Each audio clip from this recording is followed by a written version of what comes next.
back to the news at 10.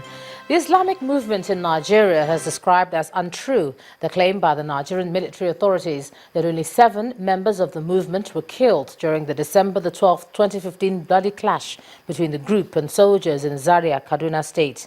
Spokesman of the movement, Ibrahim Musa, told Channels Television in an interview that 705 Shiite members were killed, while several others are still missing. Meanwhile, the acting director, Army Public Relations, Colonel Sani Usman, had said that the Nigerian army has made its position known to various boards of inquiry in relation to the matter. What happened on those 3 days was that when the army finished killing members of the Islamic movement, they carted away their corpses. In fact, during the early days of the crisis, they took some to Ahmadu Bello University Teaching Hospital mortuary. But later on, after 2 days, they went there and carted them away. And in that register, in the Ahmadu Bello University Teaching Hospital, it has been recorded that about 300 corpses were brought. So for the Chief of Army Staff to appear before the National Human Rights Commission and said that they killed only 7 people, we are really surprised. To say that we attack the army is inconceivable because in our 40 years of existence, it has never been reported that we attack anybody, let alone the army. If you are going to attack the army, you must have weapons. Let even ordinary soldier to attack the Chief of Army Staff is not a small thing. The Nigeria Governors Forum is currently meeting at the Presidential Villa in Abuja, the Federal Capital Territory. The meeting started around 9 p.m. and in attendance are 13 governors and 3 deputy governors, including the chairman of the forum and the governor of Zamfara State, Abdulaziz Yari. Also in attendance are Governors Muhammad Abubakar of Bauchi State, Governor Rocha Sokorocha of Imo, the Edo State Governor Adams Oshomole, and the Governor of Oyo State, Abiola Ajimobi. The meeting is in continuation of the forum's peer review program. And others expected are the former Chief Justice of Nigeria, Muhammadu Wais, and the former Minister of National Planning, Shamsuddin Usman. We'll bring you more details of the developing story as we get them, and when we know more, you will also. Now, the leadership crisis rocking the People's Democratic Party is far from over, as the faction of the acting national chairman, Chief Uche Secondus, and that of Mr. Ali Gulak, a former aide to former President Goodluck Jonathan, continue to lay claim to the leadership of the party. Mr. Gulak and his supporters, including Dr. Doyin Okukwe, also a former aide to the former president, today stormed the National Secretariat of the party in Abuja, where he told a news conference that he was assuming office as a national chairman of the party. Mr. Gulak claimed that he has a court judgment in his favor. Meanwhile, the national legal advisor of the party, who is a member of the Secondus faction, says there was no court judgment ordering Mr. Gulak to assume office. While people resident in rural communities in Kwara State continue to express concern over the state of healthcare facilities there. Tonight, our community report assesses the issue of abandoned health centers and the challenge of funding the health sector in Kwara State. Tisala, now you're talking.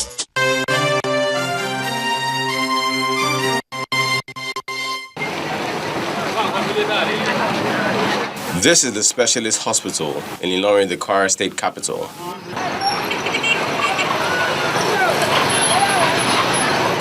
This medical center caters for the health needs of a lot of people. And from the look of things, it gets busy to the point of being overwhelmed with cases. And the reason for the massive influx of patients is because the other healthcare centers, which should cushion the distance covered by those in dire need, are not in operation, as the projects commissioned during the regime of late President Musa Yar'Adua have been abandoned. The first is in Akere-Biata, a 5-kilometer stretch from the metropolis. This project is the shadow of its purpose. Dilapidated is the word that comes to mind here. The land has also been turned to a farm by the men hired to secure the premises. And who can blame them? They claim not to have been paid for a long time and use the produce to survive. Naturally, the residents lament the situation. Let local government be well funded I'm sure if local government is properly funded, the chairman of local government can take responsibility of this project. I'm very sure. From the report we have in this community, this project costs not less than 55 million naira. And it has reached an advanced stage of completion more than 7 years ago. But unfortunately, I haven't completed this. Handing over has been the main issue. And as a result of that, all the existing infrastructure that have put in place have started dilapidating gradually. The same goes for the project at Budoke, 20 kilometers from the metropolis. Residents here say the place has been converted to a miscreant's den and also a public toilet. It is considered a lot of danger, and we are appealing to the government to please come to our aid, to come and complete this hospital so that the main aim of the government in starting it at all will be realized. The matter is made worse where the available centers are either under lock due to strike by health workers, or there are simply not enough hands and medical supplies to care for the people. They're supposed to give us doctor. The reason why they're supposed to give us doctor is because those people, there's sometimes that the people will have accidents. So by the time they will take them to general hospital, some people will have died. The fault of this has to be laid at someone's doorstep, and the state chairman of the Association of Local Governments of Nigeria is doing just that. The funding was from direct deduction from account of the local government at the Federation Account Committee, but the contractors were supplied by the federal government, the monetary and everything was, and as of today, there are various stages of completion across the country. But you know, soldier go, soldier come, each government with its own priority. Succeeding administration after the Yar'Adua administration have not paid serious attention to the completion of some of those projects. Project abandonment is one issue that all tiers of government must urgently address, as continuity is a catalyst to development. And until these healthcare projects are revisited and completed, the citizens have no option but to make sure they do all they can to remain healthy.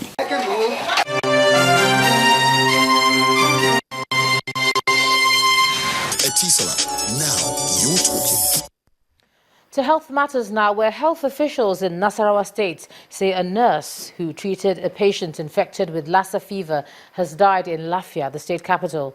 The medical director of the Dalhatu Araf Specialist Hospital, Dr. Egba Egeru, told Channels Television that a matron at the casualty and emergency unit of the hospital died after coming into contact with the state's first case of Lassa fever. Meanwhile, the number of deaths from the outbreak in Lagos has risen to 2. The latest is a 27-year-old lady who is said to have travelled to Edo State in December and returned to Lagos on January the 2nd. At a media briefing, the State Commissioner for Health, Dr. Jide Idris, said the lady became ill on January the 14th and first received care in a private hospital and 3 churches. Let's take a look at some business news for the day. Here's Anne Waudu. You first. First Bank.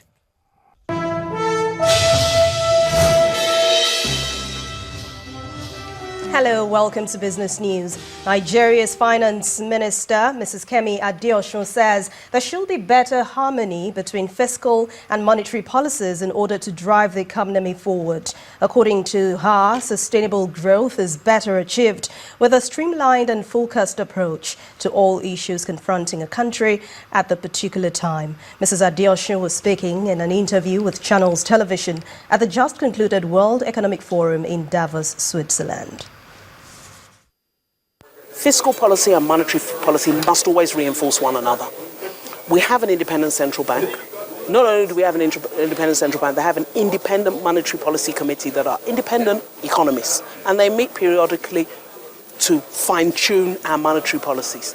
Typically, when there's a disconnect between monetary and fiscal, it is monetary that adjusts, because fiscal is your long term, it is monetary that adjusts to day interest rate, exchange rate, and so on and so forth. To drive the economy forward, monetary policy, fiscal policy, industrial policy, they must all harmonise and move the economy in the same direction. In the meantime, economist and chief executive officer, financial derivatives company Brismark Rewane, believes that there will be tough days ahead as the economy awaits for short-term measures to stabilize the financial markets. Mr. Rewane predicts Nigerians will have to make more sacrifices as allowing the currency devaluation will import inflation.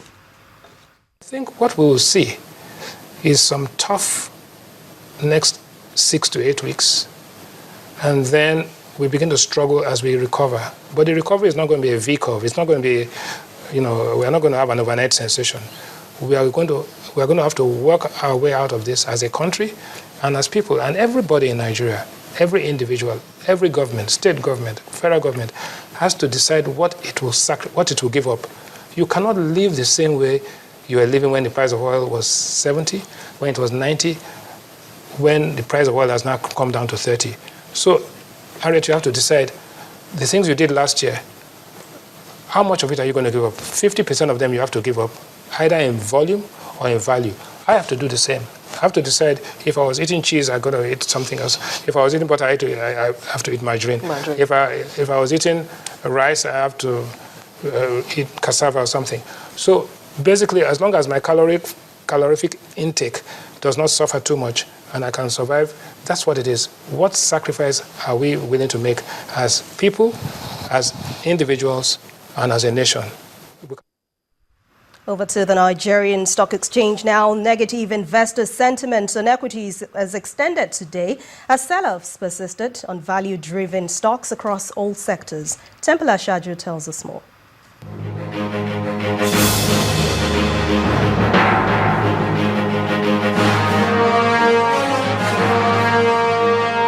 Glad you could join us for the stock market report. Welcome.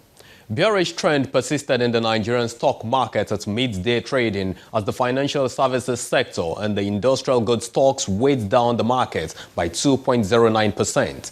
The key benchmark indicator depreciated to 23,333.34 with a lowered market capitalization of 8.02 trillion naira. 24 decliners suppressed 11 advancers, with Nigerian breweries taking the lead on the laggards chart by 4.91%. Guinness followed with a 2.8% ahead of Dangote Cement's 1.79% slide. On the gainers table, however, Seplat advanced 8.26%. It's followed by Mobil and Cadbury. The banks dominated the volumes log with UBA's 59.64 million units of shares at the top. Zenith Bank and FBN Holdings come next. And at the close of the session, over 260 million shares had exchanged hands in 3,465 deals for a value of 1.70 billion naira. And that's it on the stock market report. I'm Temple Ashaju. Well, thanks a lot, Temple. Now to major markets across the globe. Today's trading session experienced mixed sentiments. Let's check out the figures.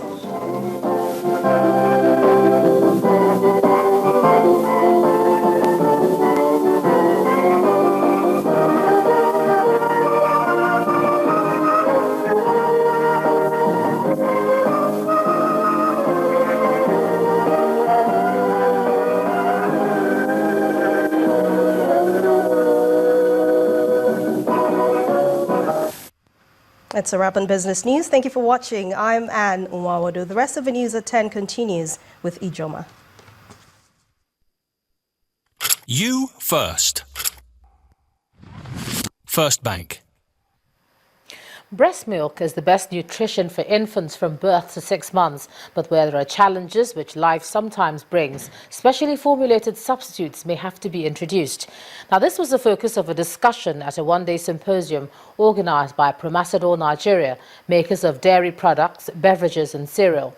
While the dairy food giant harped on the importance of exclusive breastfeeding, it also launched 2 products to serve as complement to breast milk if the need arises. Staff of Promasidor Nigeria, doctors, nurses, nutritionists, mothers and fathers from different states in the country, all interested in the nutrition of infants. The keynote speaker, Professor Ngozi Nnam, opens the floor with some fundamental statements about breastfeeding. It is nature's perfect food for the human infant. and it has been prepared in the right constitution, in the right composition, in the right temperature. The nutrients are in the right proportion and right presentation. A panel discussion throws light on challenges and how to meet them. Mothers are working now. There's a breakdown of the families, extended family support system. Instances of having retroviral infections, but still, they are not explicitly said they should not breastfeed. It's to their choice. Whereby cannot breastfeed, it's now the time to introduce other food formula for the children. Then comes the unveiling of products Promacida intends for just such health conditions. Cowbell Tina 1 for 0 to 6 months and Cowbell Tina 2 for 6 to 12 months. Professor Nam explains some other extreme but rare cases when a child cannot be breastfed. The death of the mother during childbirth. We will not allow the baby to also die because of starvation. So in such a circumstance, the baby might be given this formula, or the mother is so sick. Everything we do is science-based and science-driven, but exactly to ensure that we meet the standards that is set by the WHO. However, Promacida Nigeria makes it clear that only health experts can advise when a child should be fed with Cowbell Tina 1. Still ahead on the news at 10, Liverpool ladies accept Arsenal's bid for Super Falcons striker Asisat Oshoala, and that will be on sports. To stay with us.